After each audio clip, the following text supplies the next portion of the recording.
சனி நல்லா இருந்ததுன்னா நிரந்தர வருமானம். எப்படி? நிரந்தர வருமானம். எஸ். சனி சூப்பரா இருந்தா நிரந்தர வருமானம். அவன் நிரந்தர வருமானத்தை கொடுத்துருவான்.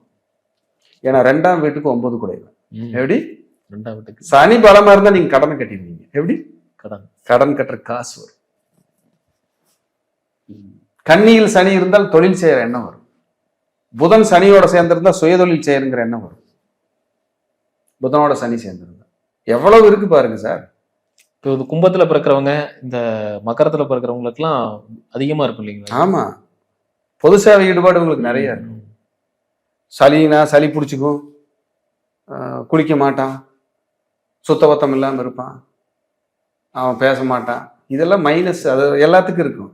சனிக்கு மட்டும் இல்லை, எல்லா கிரகத்துக்கும் இருக்கும்.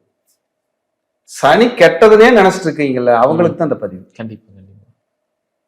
சனியை வந்து மோசமா பேசுறது, சனியை கெட்டதுன்னு சொல்றது. சனீஸ்வரன் எல்லாங்க நல்லா என் குலதெய்வம் மாதிரி நினைக்கிறேன். எப்படி? குலதெய்வம் மாதிரி. சனிக்கு அவ்வளவு பவர் இருக்கு.